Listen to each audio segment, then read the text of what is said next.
It's Wednesday, May 9, and this is your Barbados Today afternoon news update. I'm Kamar Jordan. Thanks for joining us. We begin with a clear the air statement from the Electoral and Boundaries Commission. Officials today vigorously defended the integrity of the country's electoral process. At the Clear the Air news conference this morning, the EBC rejected suggestions that it was violating the rights of Commonwealth citizens to vote in the May 24 general election. This follows a lawsuit brought by 4 Caribbean nationals that challenged the EBC over its refusal to place them on the electoral list. Attorney Gregory Nichols, who is representing the complainants, said the Court of Appeal ruled on Monday that the EBC and the Chief Electoral Officer unlawfully refused to register the respondents. But the Commission's lawyer, Brian Barra, insists that this is simply not the case.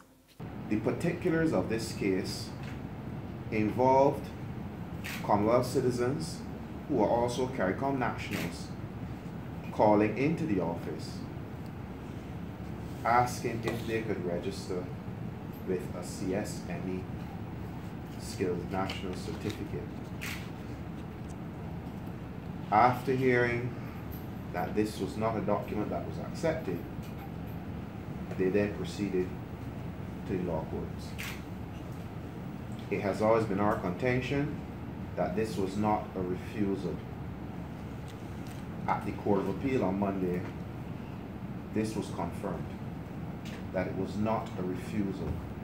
And in fact, no one's rights were infringed or were in danger of being infringed for the simple reason that these persons had not followed the process under the Act in completing an application form to be included onto the electoral register. Once the persons complete what we call the Form 1, which is the application, our officers go into the field and do their investigations. At that point is when the Chief Electoral Officer is in a position to make a determination, one way or the other, whether this person should be included on the electoral list. The Court of Appeal found that no decision had been made, and therefore there could have been no refusal to register any person. Meantime, the Supervisor of Elections, Angela Taylor, says the final voters list will be published on Friday, May 18. There have been growing complaints about the removal of names from the list, and Taylor assures that all qualified voters will not be denied the right to cast their ballots. There's a significant number of persons who are residing in rental properties, and as a result of perhaps economic situation, some of them move back home, persons downside. There's a lot of change of address of persons who are residing in rental properties, and this too will contribute to some of the changes that might be reflected in the Register of Electors. So I just want to say that this department is not removing persons from the register. No one will be disenfranchised. All electors who are registered will be reflected on the Register of Electors. I should say to you that when an address is not confirmed, I mentioned that when it's confirmed, the address will be, the change will be made in our system. But if the address is not confirmed, if the register is not found at the new address that they submitted, they remain on the register at the old address. No one is removed from the Register of Electors except their death has been confirmed by the registrar. On the campaign trail, Barbados Labour Party St. Michael Central candidate Arthur Holder is warning that the recently amended Police Act grants lawmen powers that could keep persons away from polling stations on May 24. Mr. Holder, a lawyer, issued a warning last night while speaking on a BLP platform in the Back Ivy in support of St. Michael East candidate Trevor Prescott. It is highly possible and probable that the police can come to your house on the 23rd of May, cordon off the area,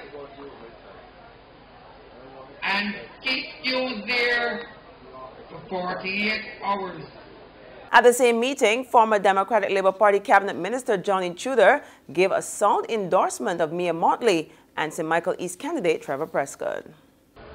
Barbados is going to have the first woman Prime Minister in Barbados on the 24th of me.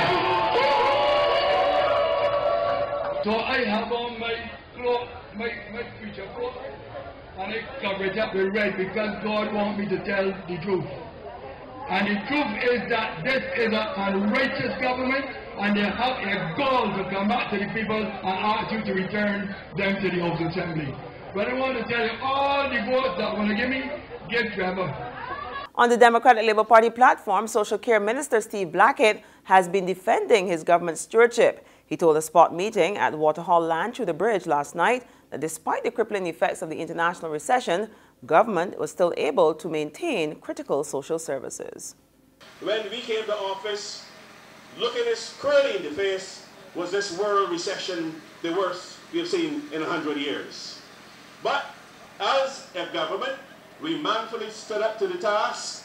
There were some adjustments in those first couple of years that we came to office, but we made sure that even though the economic situation was in peril and Barbados was feeling the effects of that economic downturn, that we said our society and the mantra on which this government operates is that Barbados is more than an economy, it is also a society.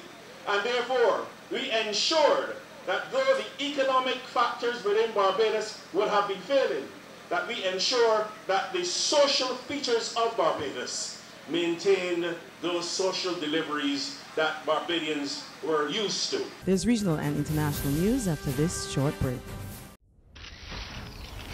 One night, one winner, only one team can deliver. Balance, comprehensive, unrivaled coverage. Barbados Today, Capital Media HD 99.3 and 6 Gear Studios. Don't miss election night on www.facebook.com/Barbados Today, on www.barbadostoday.bb, live on www.capitalmediahd.com and on www.facebook.com/Capital Media HD. Welcome back. In news of the region now, Trinidad and Tobago's opposition leader, Kamla Prasad-Bissessar, is fed up with the country's growing crime problem, and she's laying all the blame at the feet of the National Security Minister. Mrs. Prasad-Bissessar says the situation is unbearable, and her party will be filing a no-confidence motion against the minister, Edmund Dillon. More now in this CNC3 television report. Opposition leader Kamla Prasad-Bissessar says criminals are on a rampage. We are seeing a new trend, a new kind of crime, and that is with home invasions. Criminals are invading your homes. I wonder what the Prime Minister would say to the family of Nizam Mohammed, starved to death during a home invasion. That 60-year-old man's wife, Rakina, was also stabbed. What would he say to them? To this end, she wants National Security Minister Edmund Dillon held accountable. In this regard, we have prepared, in fact up to last night in caucus, prepared the final draft of a motion of no confidence in Dillon, the Minister of National Security. On the international front, North Korea has freed 3 U.S. citizens from prison. The move is viewed as a goodwill gesture ahead of an historic summit between Mr. Trump and North Korea's Kim Jong-un. We get details in this Reuters television report. U.S. Secretary of State Mike Pompeo is returning from his second visit to North Korea in less than 6 weeks. And this time he has 3 American detainees in tow. President Trump made the announcement on Twitter. He says they appear to be in good health, and he'll greet them on the tarmac when they touch down on American soil. We think relationships are building with North Korea. We'll see how it all works out. Maybe it will, maybe it won't. Pompeo's seen here with Kim on his last visit. The 3 Americans are thought to be Kim Dong-chul, a missionary, along with 2 teachers from a Pyongyang university, Tony Kim and Kim Hak-song. South Korea's demanded that the apparent goodwill gesture be bolstered by releasing 6 of their own held prisoner by the North. Pompeo had quietly arrived in Pyongyang ahead of the expected summit between Trump and Kim Jong-un. And that's where we end our afternoon edition. But for more, you can log on to www.barbadostoday.bb. You can also subscribe to our e-paper email updates, or you can like us on Facebook. And of course, you can sign up for breaking news alerts via WhatsApp. We're also on Izumi Media and bus terminals, as well as screenplay in a supermarket or a gas station near you. Also, remember to tune in to Mix 96.9 FM. I'm Kmar Jordan. Have a fabulous afternoon, and be sure to join us back here around 6 o'clock for our next update.